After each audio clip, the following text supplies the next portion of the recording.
최악의 코로나 재확산, 일상을 꿈꾸던 우리의 삶이 또다시 무너지고 아이들의 건강마저 위협받고 있습니다.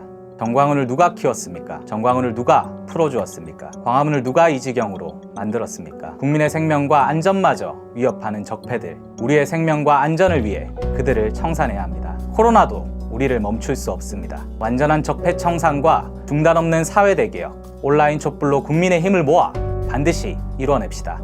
국민의 생명과 안전을 위협하는 적폐들 더 높이 촛불을 들어야 합니다. 적폐 청산과 사회대 개혁을 위한 우리의 촛불은 결코 멈출 수 없습니다. 코로나 시대 적폐 청산을 이어가는 방법, 온라인 촛불입니다. 중단 없는 투쟁, 완벽한 적폐 청산, 온라인 촛불과 함께 해주세요.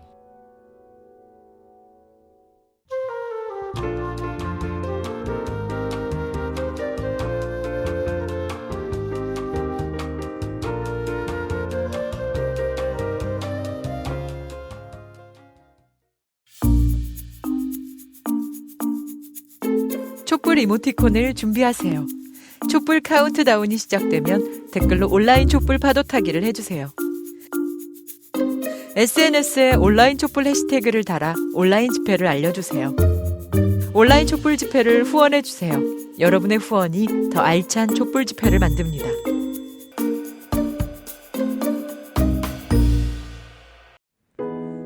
백년 후의 동지들이여, 응징하지 않는 역사는 또다시 반복됩니다. 조금만 더 힘을 냅시다. 더욱 거세게 몰아칩시다. 중단 없는 투쟁으로, 철저한 적폐 청산으로 진정한 해방을 맞이합시다.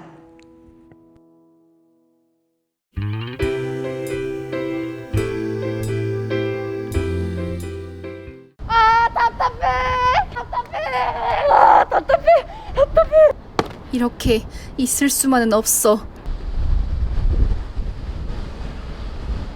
네, 오늘은 발언의 왕을 모셨는데요. 이모는 광복회 회장님 모셨습니다. 안녕하세요. 네, 회장님께서 하신 이 광복절 기념사가 아주 난리가 났거든요. 혹시 그 마지막에 그 대한민국을 광복하라, 이거 한번 해주실 수 있나요? 대한민국을 광복하라!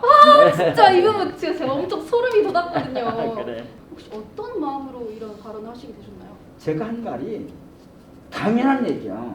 그래서 사이다라고 하는데 사실 사이다가 아니라 당연한 거예요, 그냥. 유럽에서 나치 청산하자 그러면 당연하잖아요. 그렇죠. 근데 우리는 친일 청산하자 그러면 사이다예요. 사이다가 아니에요. 이게 정상적인 나라가 아니야. 그동안 75년 동안은 친일 반민족 권력과 언론이 국민들을 속여온 거예요. 또 인상 깊었던 게 이 이승만에 의해서 친일파가 청산되지 않았다라고 확실히 짚어주셨는데, 사실 그 이승만이라는 사람이 한 짓이 진짜 한둘이 아니잖아요. 단재 신처호 선생이 하신 말씀이 있어. 이승만이는 이완영이보다 더 큰 역적이다. 해방되기 20년 전에 이승만이 본질을 꿰뚫어 본 거예요. 우리 사회의 기저질환이에요. 친일미청산. 이 거대한 기저질환을 슈퍼 적파자가 바로 이승만이라고.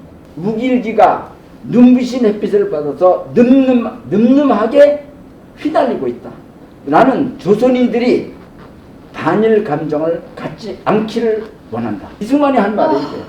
대체 그런 사람이 왜 독립운동가? 그러니까 이승만이를 국민들한테 속인 거예요. 그런 역사적 사실을. 그리고 그런 얘기하면은 저는 빨갱이래. 친일파들이 빨갱이라고 하는 거예요. 그러니까 탄압받고 독립군 다 잡던 치안유지법을 이름만 바꿔서 국가법을 해서 그걸 해가지고 독립운동한 사람을 탄압하고 이런 일이 있어요. 아무 재판도 없이, 그것도 한두 명도 아니고 100만 명을 학살한 사람이야. 거기에 애들도 있고 아내자들도 있고. 그러니까 이번엔 좀 연기를 해볼 건데 이 연기에 맞춰서 좀 사이다 발언으로 대응을 해주시면 좋을 것 같습니다. 아니 솔직히 그때 조선 때 다 친일하고 살지, 조금 나라도 팔고 좀 뭐 성개명하고 뭐예요, 창씨개명 그런 것도 하고 살지, 왜 뭐 좀 너무 심하게 그러시는 거 아닙니까? 우리가 친일 인명사년에 들어가는 사람들이요 4,000명이 들어가요. 그런데 프랑스는 단지 나치 지배를 4년 받았어요. 그런데 10만 명 이상을 투옥했어. 그리고 그중에 3,000명을 사형운동을 했어요. 그런데 우리는 36명만에 4,000명밖에 안 했잖아요. 그 얘기는 진짜 생계형으로 한 사람들, 동석이, 면장, 그러면서 이런 거 한 사람들은 한 명도 안 들어갔어요. 진짜 악질만 고른 거야. 근데 그 악질들이 후손들이 우리 사회의 기득권층이 된 거야. 우리 사회 기득권층들이. 사실 좀 회의감이 들어요. 그러니까 약간 좀 친일파들이 75년 동안 자리를 잡았는데 사라질까? 과연? 그런 생각 좀 드는데 좀 어떻게 하면 친일파가 좀 사라질 수 있다고 생각을 하시는지 궁금합니다. 친일했다고 해서 무조건 그 사람이 후손들을 비난하는 게 아니라 자기 선친 위에 사람들이 친일을 어떻게 평가하느냐, 자기가 평가가 민족적 관점에서 정당하게 하느냐, 그거를 비유하고 그럴 수밖에 없었잖아. 이렇게 하느냐에 따라서 자식들을 국민들이 평가를 해야 돼. 그런 사람 구현시켜주면 안 되지. 그렇잖아? 찍을 때 그 사람 안 찍어야죠. 근데 그 정도 수준이 저는 올라갈 거라고 믿어요. 우리가 역사를 지켜나가야 돼요. 우리가 역사를 지키면 역사는 우리를 지켜줍니다. 그러니까 우리가 역사를 지키면 역사가 우리를 반드시 지켜줄 것이다. 어떤 정치인을 평가할 때 앞으로 앞으로 국회의원을 한 거든지 대통령을 선거할 때 우리가 평가하는 첫 번째 기준은 그 사람이 역사의식이 제대로 있느냐. 그게 핵심적인 평가의 기준이 되기를 바란다. 젊은이들이 그 관점을 갖고 앞으로 정치인들을 선정해 주길 바랍니다. 네. 역사는 우리를 지켜줄 것이다. 진짜 꼭 또 새기고 또 새기도록 하겠습니다. 이렇게 참여해 주셔서 너무 감사합니다. 네.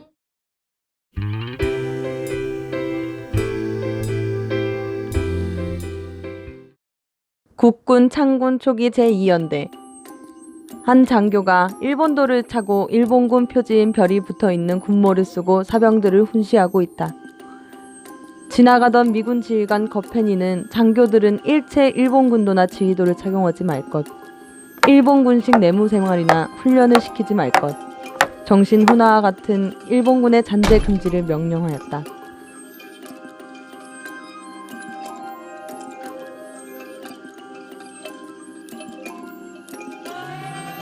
그리고 지나가다 이를 보고 모욕받았다고 느낀 한 사람이 있었다. 잠시 뒤 그 장교와 함께 거펜이를 찾아가 권총으로 협박하고 곧 사과를 받아낸다.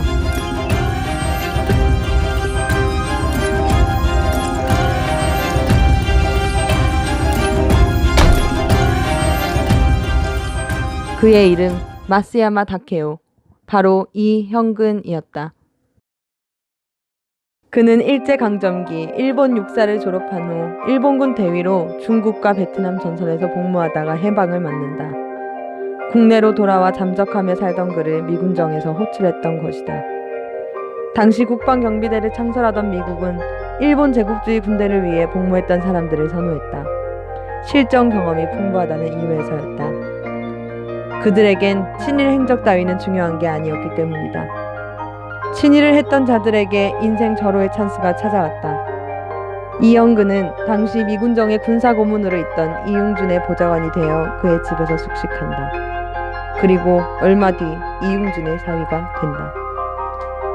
1946년 군사영어학교 1기로 졸업한 이형근은 대한민국 육군 사상 최초로 육군 대위로 임관한다. 그에게 주어진 대한민국 군번 1번 10001번. 이후 한국군 최초의 미국 유학생이 되어 미국으로 떠난다. 이형근은 미국에서 자기 표현대로 출입문이 닳도록 미국 국방부를 드나든다. 이형근은 별명이 많았다. 젊은 나이에 별을 달아서 독불장군이라는 칭호가 어울렸다고 어떤 이는 회고했고, 정전 직전 1군 단장으로 동해안을 담당할 당시엔 나폴레옹으로 통할 만큼 동해안의 독재자로 군림했다. 그리고 어금니.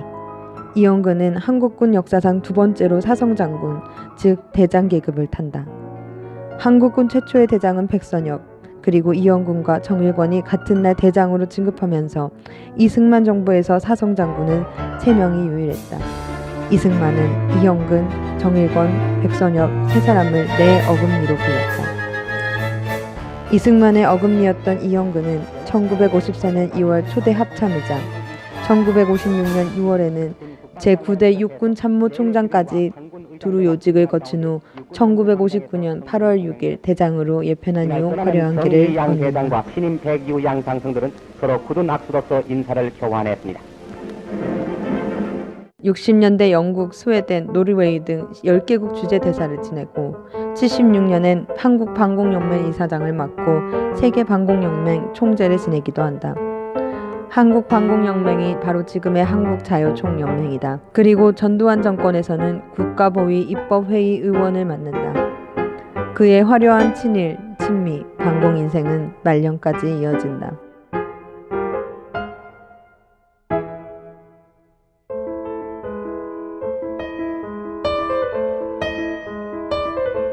한평생 친일, 친미, 방공으로 이어지는 삶을 살았던 이형근. 세상은 그런 사람을 이렇게 부른다. 기회주의자. 친일파이자 반헌법 행위자인 그는 지금 동료들과 함께 현충원에 명예롭게 묻혀있다. 역사의 부침 속 기회주의자였던 그가 명예롭게 한 생을 마감하고 죽어서까지 명예를 누릴 수 있는 건 어쩌면 그의 삶이 그만의 특수한 이력이 아니라서일지도 모른다. 이승만은 반민특위를 폭력적으로 해체시키고 친일파와 결탁했습니다. 대한민국은 민족 반역자를 제대로 청산하지 못한 유일한 나라가 되었고 청산하지 못한 역사가 지금도 계속되고 있습니다.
Es un placer conocerlos Alendos. 만나서 반갑습니다. 몽실아 고마워. 네, 안녕하세요 여러분. 네, 오늘도 이렇게 온라인으로 만나게 됐습니다. 범쌤의 음악교실의 곤잘레스입니다. 여러분, 오늘날이 바로 4차 산업혁명 시대죠. 그래서 오늘 저와 함께 수업을 도와줄 AI 몽실입니다. 안녕하세요. 몽실이에요. 수업이 오신 여러분 환영합니다. 오늘 시간에는 음악 능력 검정 시험 1급 문제풀이 할 겁니다. 그래서 시험에 꼭 나올 것 같은 문제 중요한 거 2개만 집어가지고 문제 풀어보도록 하겠습니다. 애국가를 작곡한 것으로 잘 알려진 아니테가 작곡한 노래를 고르시오. 1. 내 나이가 어때서 2. 강남스타일 3. 곰새마리 4. 5. 필승 코리아 5. 만주고. 문제부터 한번 보도록 하겠습니다. 애국가를 작곡했다고 알려진 아닉테가 작곡한 노래가 무엇일까요? 본래는 문제입니다. 자, 여러분, 아닉테가 어떤 과거가 있죠? 아니테의 과거에 대해 검색합니다. 아니테는 친일 경력이 있습니다. 그렇죠. 아닉테는 친일을 넘어서 친나치까지 했던 사람입니다. 애국가가 논란이 많이 되고 있죠. 왜 논란이 되는가?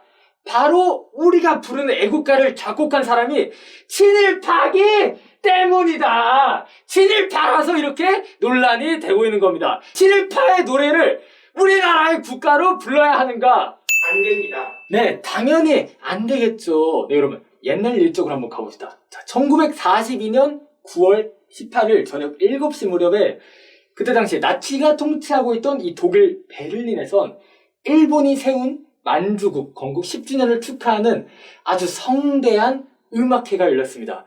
여기서 에키타이아는 본인이 작곡한 교향 환상곡 만주국을 직접 지휘합니다. 여기서 에키타이안이 누구냐라는 건데 여러분 가볼게요. 이크테, 이크타이, 에키타이. 아닉테가 바로 여러분 맞습니다. 에키타이안입니다. 이렇게 아닉테는 1940년대에 본격적으로 친일 활동을 시작하고 이름도 이렇게 일본식 이름으로 활동을 하면서 우리는 일본과 국권이 연결되어 있다. 이 신성한 목표 속에 하나의 심장과도 같이 영원한 평화를 이루기 위해서 독일이여 이탈리아여 힘냅시다. 이런 가사가 담긴 교향곡을 작곡하기에 이릅니다. 나치 부역자가 만든 노래가 국제대회에서 세계 곳곳에서 우리나라를 대표하여 울려 퍼지고 있습니다.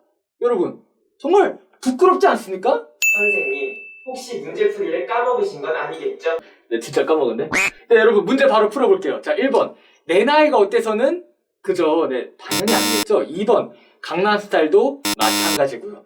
3번. 노래 공세마리는 작사, 작곡 미상입니다. 네, 미상씨가 만든 노래고요.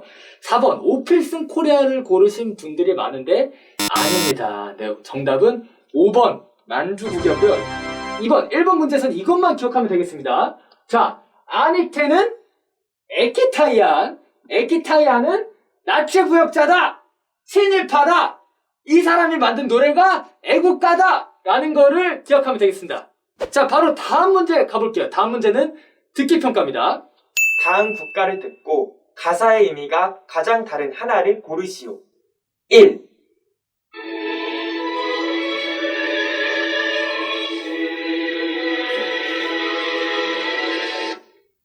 2.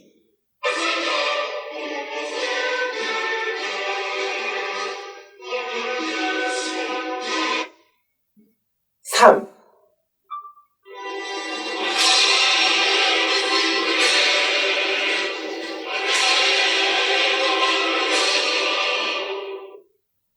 4. 5.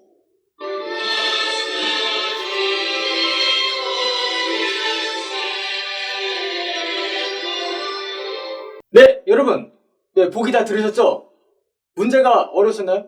정답은 바로 1번이었습니다. 네, 다른 국가들의 가사를 보면 혁명적인 내용의 가사들이 많죠. 투쟁으로 쟁취한 독립! 쉽게 말하면 국민들의 손으로 적폐를 청산하고 새로운 역사를 만들었다. 이런 가사가 정말 많습니다. 그런데 이렇게 비교하면 우리나라 애국가는 참 좀 아쉬운 것 같습니다. 1번 문제에서 얘기한 것처럼 애국가를 교체해야 하는 이유에는 작곡가가 친일파다라는 이유도 있지만 이런 부족한 내용성도 꼽을 수 있을 것 같습니다. 여러분, 흔히 우리 민족을 뭐라 그러죠? 그죠? 항쟁의 민족. 맞아요. 1919년 3.1혁명부터 기가 막힌다. 4.19 혁명, 5.18 민주화운동, 6월 항쟁, 그리고 박근혜를 끌어내렸던 촛불혁명까지 우리 국민들의 힘으로 써내려온 역사가 이렇게 아주 위대합니다. 이런 내용들 여러분 국가에 넣으면 우리가 부를 때마다 긍지와 자부심과 이런 자긍심 이런 게 아주 넘쳐나지 않을까요? 맞아요. 담고 싶은 항쟁의 역사가 많아요. 다른 나라의 사례를 보더라도 이 국가를 교체하는 경우가 아예 없었던 게 아닙니다. 여러분, 친일 반민족 행위자가 만든 노래를 지금 70년이나 불렀습니다. 이제는 교체해야 되지 않을까요? 그죠? 여러분 고개 끄덕하고 계시는데 친일 잔재를 청산하는 거 그거는 바로 이 애국가를 바꾸는 것부터 시작한다고 전 생각합니다. 네, 여러분 오늘 수업에서 배운 내용 절대 잊지 마시고요. 다음 시간에 같이 이 자리에서 또 수업 진행하니까 늦지 말고 들어오면 될 것 같아요, 여러분. 네, 오늘 수업 여기서 마무리하겠습니다. 감사합니다.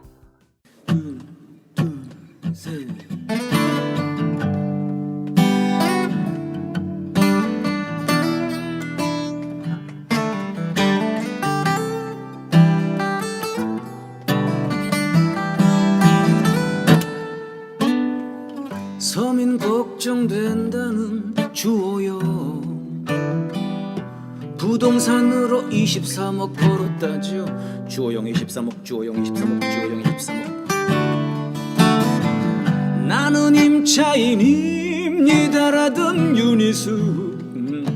알고 보니 임대인 다주택자 안 와. 진짜 입에 침은 발라 침이나 바르고 말해. 23억이랑 서민은 좀 거리가 있잖아. 자꾸 그러면 코 나와 자꾸 길어져. 23억만큼 길어져. 평수만큼 길어져. 입에 침은 발라. 헤이! 아, 너무 고품격 풍자송이야 이거. 방세가 애들은 한 번 더.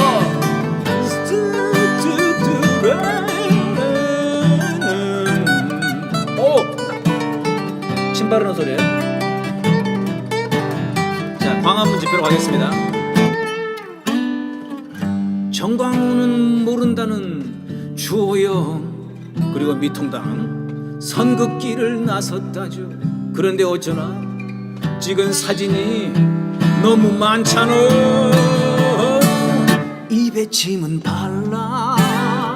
오, 침이나 바르고 말해. 토끼든 민경욱이랑 엄마 말 안 듣는 차명진이랑 국회의원 3번은 김문수랑 다 니네 당이잖아. 자꾸 그러면 코 나와.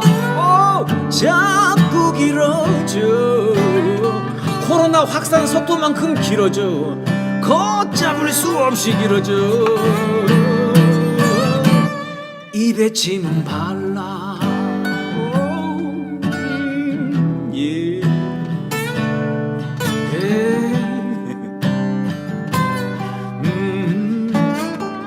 그냥 코로 써야 돼 여기서. 입에 침은 발라. 라 해줘. 입에 침은 발라.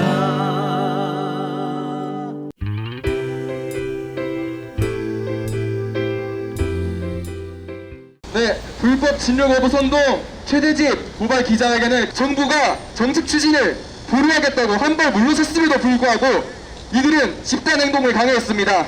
부산과 의정부를 비롯한 지역에서 응급 환자가 숨지는 등 최대집 회장이 전광훈 목사와 무엇이 다릅니까?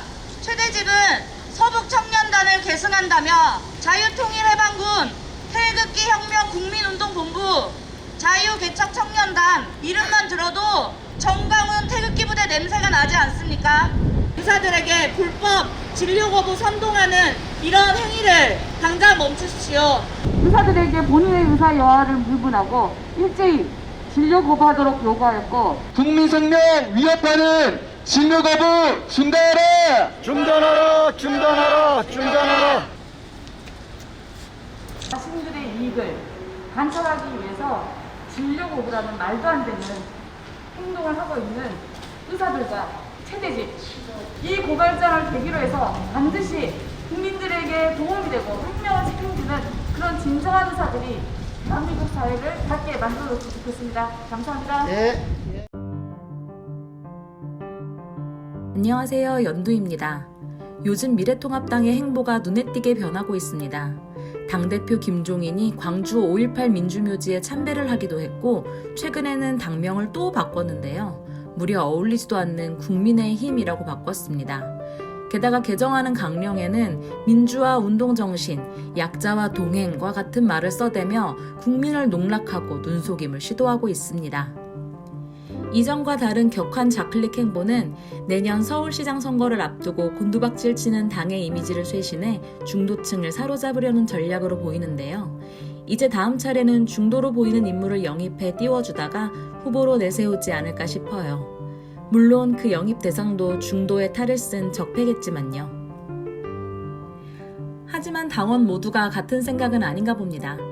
광화문 코로나 파티를 연 극우 세력들과 거리두기를 하려는 모습에 민경욱과 김진태 등 구구파들은 의리가 없다. 어디서 굴러먹던 김종인 따위가 정통 우파 당원들이 말랑말랑하게 보이느냐 등 강한 반발도 이어지고 있습니다. 망해가는 당을 살려보겠다고 서로 깎아내리며 자기들끼리 치고받고 싸우고 있지만 이러나 저러나 본질은 변하지 않는다는 건 온 국민이 다 알고 있는 거 아닌가요? 이게 바로 진정한 국민의 힘 같아요. 이미 망한 식당이 간판 바꾸고 홍보 문구 바꾼다고 맛집이 되는 건 아니죠. 주방장, 레시피, 식재료 모든 걸 다 바꿔야 그나마 조금 살아날 텐데 그렇게까지 하느니 현명한 사장이라면 그냥 폐업하고 다른 길 찾는 게 낫지 않을까요? 오늘의 만평 끝!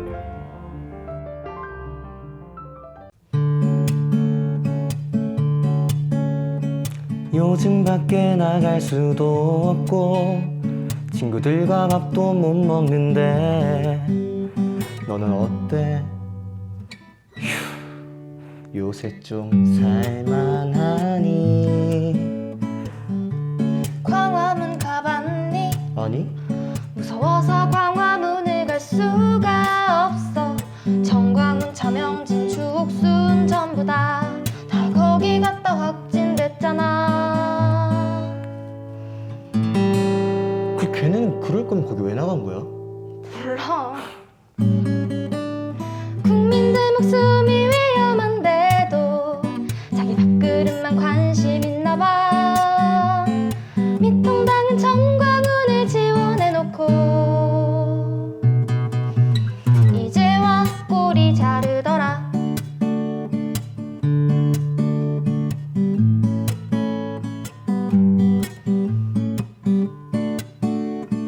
요즘 밖에 나갈 수도 없고 친구들과 밥도 못 먹는데 너는 어때?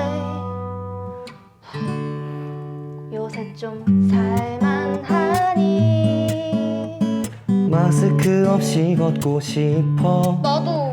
맑은 공기 마음껏 마시고 싶어. 확진자 한 명도 없었는데 분명 다 미래통합당 때문이야. 아니 걔네 뭐 이름을 국민의힘당으로 바꿨대나? 국민의힘당? 미친가 이가? 모든 게 전부 탓인 것처럼 만들고 싶어 안달난 사람들. 미통당과 정광훈과 코로나 없는 세상은 행복할 거야. 모든 게 전부 탓인 것처럼 만들고 싶어 안달난 사람들. 미통당과 정광훈과 코로나 없는 세상은 행복할 거야. 이제 그만 사라져 주라. 야, 이제 빨리 온라인 촛불 보러 가자. 온라인 촛불? 그거 진짜 재밌잖아. 아, 확실히 재밌던데. 와, 시간 그만 뚝딱 가던데. 새로운 시대는 이제부터. 당명 개종쇼는 김종인의 대권 플랜. 누울 자리를 보고 발을 뻗으시죠. 김종인 대표님 축하합니다. 미통당의 총선 대패가 기회가 되셨네요. 황교안 날아가고 나경원 날아가고 홍준표 탈당하고 민경욱, 김진태 꼴통들도 아웃. 김종인 천하가 이루어졌네요. 연일 쇄신 드라이브 거시느라 수고가 많으십니다. 정강정책에 민주화운동 계승을 넣고 망월동에서 눈물의 사죄쇼도 하시고 드디어 당명까지 갈아치우셨어요. 덕분에 지지율 역전도 했네요. 아주 잠깐이었지만. 김종인 대표님 속이 쓰리시죠? 기껏 지지율 끌어올려 놨는데 전광훈 때문에 한 방에 깎아 먹었으니까요. 화들짝 놀라서 거리두기 하시는데 그거 잘 안 될 겁니다. 황교안, 나경원이 전광훈 집회에서 지지 연설한 거 영상으로 다 있어요. 전광훈이 자유우파는 미통당을 중심으로 뭉치자라고 한 거 이거 반년도 안 됐어요. 지금까지 미통당이 극우 세력들 도와주고 밀어주고 키워준 거 국민들이 모를까요? 김종인 대표님 쓸데없이 간판은 왜 바꾸십니까? 새누리당에서 자유한국당, 자유한국당에서 미래통합당, 미래통합당에서 국민의힘. 간판만 자꾸 바꾸면 뭐합니까? 유신독재 후예들이 그대로 있잖아요. 박근혜 잔당들도 그대로 있고요. 이러나 저러나 결국 본질은 똑같다는 겁니다. 친일정당, 내국정당, 반민생정당 이거 국민들이 다 알고 있는데 어떡합니까? 김종인 대표님께 충고드리겠습니다. 첫째, 제발 미련을 버리세요. 잊으신 것 같아서 알려드립니다. 박근혜를 대통령으로 만드실 때 경제민주화 약속하셨죠. 근데 결국 어떻게 됐습니까? 재벌 중심 경제로 갈아탔잖아요. 그 사람들 신의도 없고 배신을 밥 먹듯 합니다. 뒤통수 치는 게 주특기예요. 또 뒤통수 맞지 말고 그냥 그만두세요. 둘째, 더 이상 노욕을 부리지 마세요. 차기 대권주자로 백종원을 언급하더니 안철수 연대설은 일축하셨습니다. 어라, 서울시장 후보, 대통령 후보 모두 당 내에서 나올 거다. 아니, 그게 누굽니까? 혹시 설마? 아니겠죠. 그럴 리가요. 욕심이 과하면 망하는 법입니다. 노욕을 부리면 비참해진다고 했죠. 누울 자리 보고 발을 뻗으시고 그게 아니면 그만두세요. 새로운 시대는 이제부터입니다. 국민이 이길 것입니다.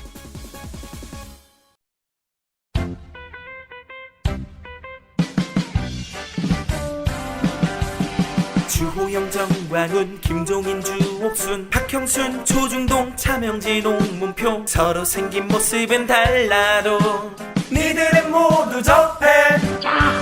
태극기 광화문 집회는 어가해 교회에서 광장에서 코로나 퍼뜨려 점점 잠잠해질라 하는데 니들은 모두 한패.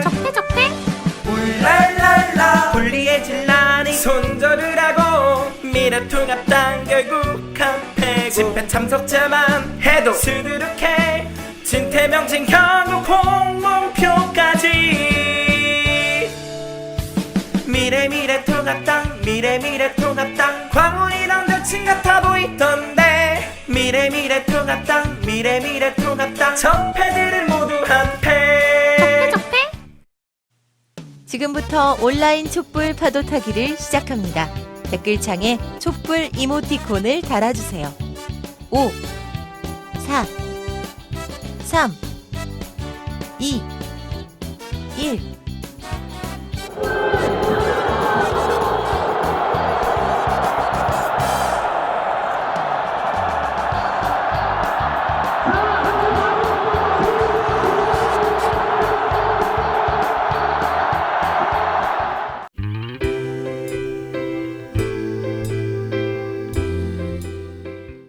언론이 특정한 정치 세력이나 특정한 권력, 어떤 특정한 세력의 필요에 따라 사실이 조작되고 왜곡되어 보도된다면 그 언론의 보도를 소비하는 국민들은 왜곡된 정보에 의해 판단되어 조작된 여론이 형성될 것입니다. 지금 언론은 특정 세력이나 집단의 의도된 목적을 위한 수단이 되어버린 언론의 모습이 아닐까 합니다. 우리는 촛불혁명으로 절차적 민주주의를 완성했다고 하지만 지금까지 변하지 않는 것이 바로 우리 사회의 언론입니다.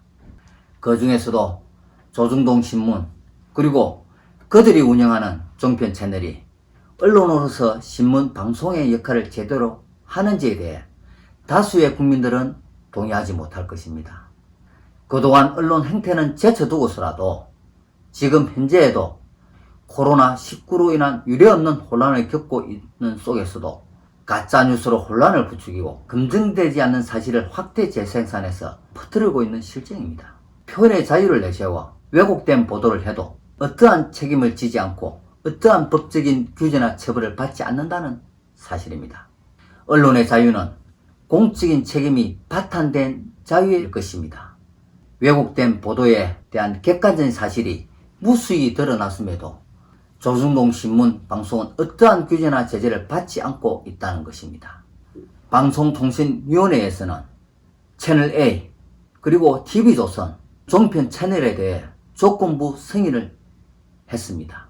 제대로 된 법 적용이 됐다면 과연 조건부 승인이 이루어졌을까 의심스럽습니다. 조건부 승인은 철회되어야 될 것입니다. 관리 감독의 책임이 있는 정부 부처 그리고 방송통신위원회에서는 이제라도 단호한 조치가 있어야 될 것입니다. 이 펜대로 사람을 계속 죽이고 있는 언론을 향해서 한번 노래를 불러보겠습니다. 이게 이제 잘 안 될 수도 있어요. 여러분 집에서 다 멈춰 해주세요. 자, 전주.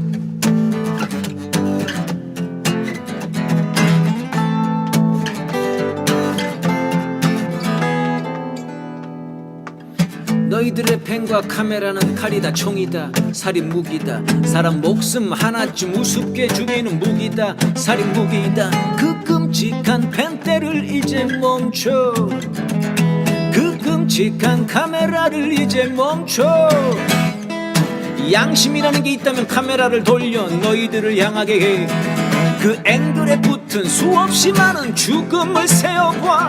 도무지 죄책감이 들지 않는다면 너희는 바로 짐승. 그렇다면 우리들이 너희들의 펜대를 꺾어주지. 카메라를 부숴주마. 셋넷. 왜곡하고 부풀리고 비틀어대는 펜대를 멈춰. 찔러대고 쏘아대고 목졸라 죽이는 카메라를 멈춰. 왜곡하고 부풀리고 비틀어대는 펜대를 멈춰. 찔러대고 쏘아대고 목졸라 죽이는 카메라를 멈춰. 너희들이 갈 곳은 감옥. 너희들의 죄는 살인죄. 너희들이 갈 곳은 감옥. 너희들의 죄는 살인죄. 간주로 한번 갈까요? 1, 2, 3, 4.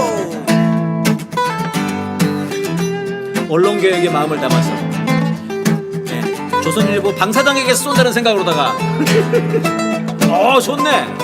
이 대놈 시키들 이번엔 중앙일보다 이놈들아. 김성수 통화일보다 이놈아. 거기가 좀 세네. 너 진일파 놈들 문화일보도 받아라.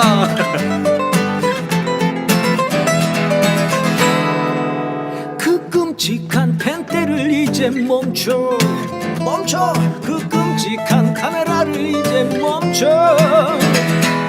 양심이라는 게 있다면 카메라를 돌려 너희들을 향하게 해.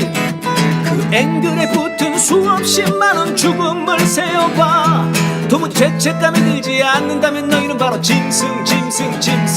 그렇다면 우리들은 너희들의 펜대를 꺾어주지. 카메라를 부숴주마. 왜곡하고 부풀리고 비틀어대는 펜대를 멈춰. 찔러대고 쏘아대고 목졸라 죽이는 카메라를 멈춰. 왜곡하고 부풀리고 비틀어대는 펜대를 멈춰. 찔러대고 쏘아대고 목졸라 죽이는 카메라를 멈춰.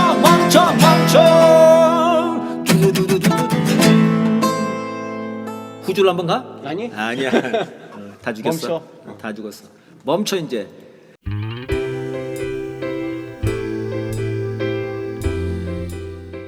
온라인 촛불 시위에 함께하고 계시는 여러분 반갑습니다. 저는 휴전선이 마주 보이는 김포 얼곳의 작은 마을에서 나고 자라 지금도 김포에서 가정을 꾸리고 초등학생 아이를 키우고 있는 아이 엄마입니다. 며칠 전 청와대 국민청원 게시판에 청원을 하나 올리게 됐습니다. 그래서 여러분들께 그 청원의 내용을 소개해드리고 함께 해주실 것을 호소드리려고 이 자리에 섰습니다. 모두들 아시다시피 남과 북은 아주 여러 차례 상호 비방을 중단할 것을 약속해왔습니다. 2018년 문재인 대통령이 직접 판문점 선언을 통해 확성기 방송 중단과 전단 살포를 중단할 것을 북측과 약속했습니다.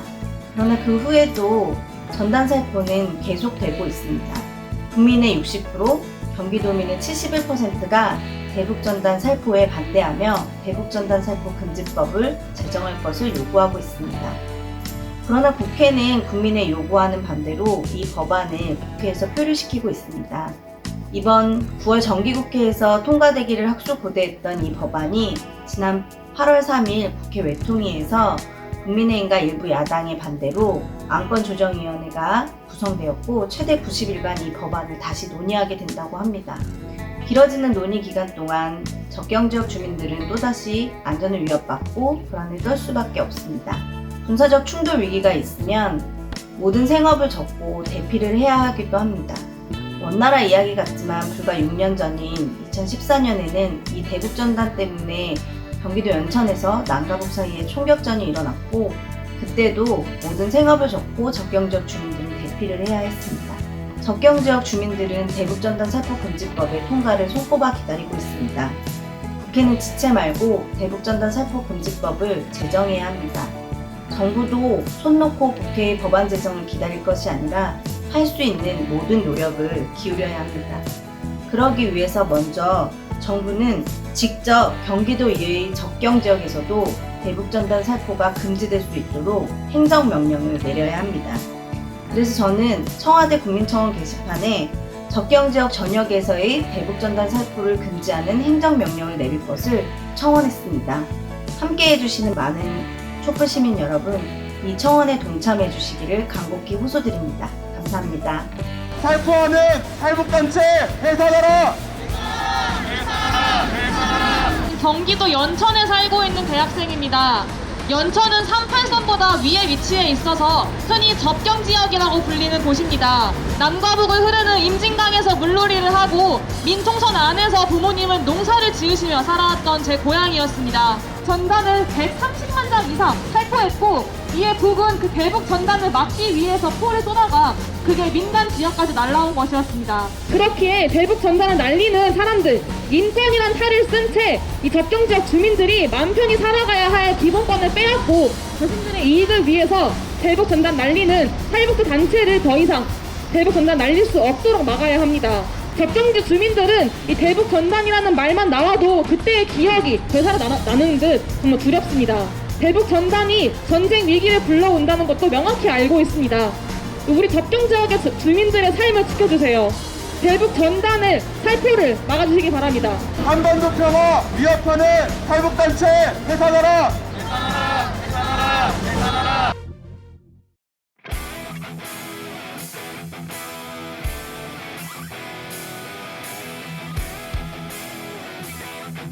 안녕하세요.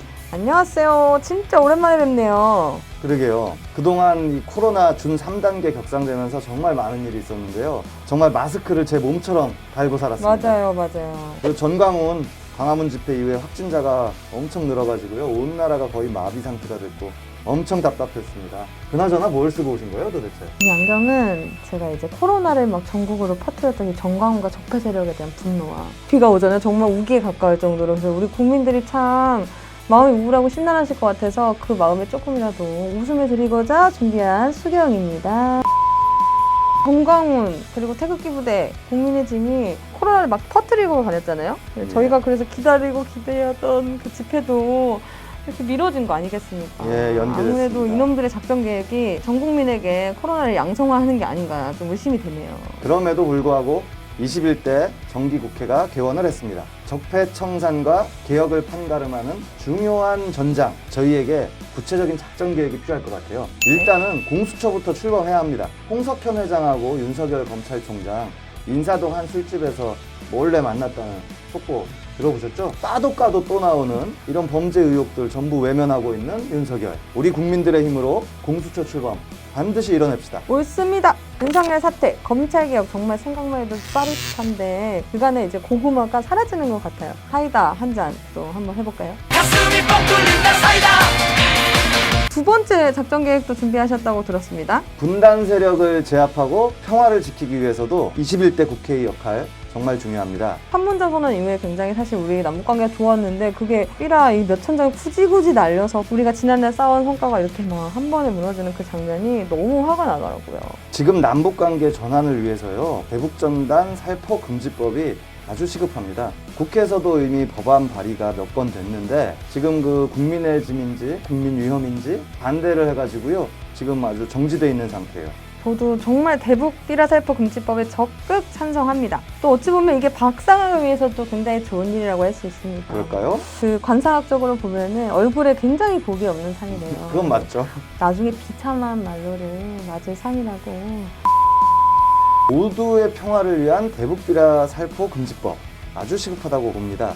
21대 국회가 평화통일에 대한 염원을 담아 꼭 이 법안을 통과시킬 수 있기를 바랍니다. 세 번째 저희 사이다 작전 계획은 뭘까요? 정말 중요한 겁니다. 세 번째 계획은 친일 청산입니다. 저도 오늘 사실 김원웅 회장님 말씀이 너무 구구절절 감동이더라고요. 특히 현충원에 친일파들이 독립운동가 분들이랑 같이 이제 묻혀있다는 사실은 너무 화가 나는 현실이 아니겠습니까? 예, 그래서 이 법안이 친일 청산의 첫 걸음이 될 수 있습니다. 친일파들의 묘를 현충원에서 모두 파서 이장하는 일이 친일 청산하는 시작이 될 것 같고요. 정말 지금이라도 늦지 않았다고 생각합니다. 첫 단추부터 우리 촛불 시민들의 힘으로 역사를 바로 세워나갑시다. 100% 공감이고요. 지금이라도 우리 힘으로 해내면 정말 보람이 있을 것 같고 자라나는 우리 꼬꼬마 시네들에게도 좋은 교훈이 될 수 있을 것 같네요. 친일파 후손들이 떵떵거리면서 너무 사는 게 피가 막 발뒤꿈치에서 정수리까지 막 꺾여지는 느낌이 막 들어요. 근데 이제는 우리가 반드시 해내야 될 일이 아닌가. 21대 국회에서 역사의 정의를 바로 세우는 작전계획 촛불 시민들의 힘으로 지금부터 함께 시작해봅시다. 0905 작전계획 사이다. 시민 여러분들과 함께 시작합니다. 짠!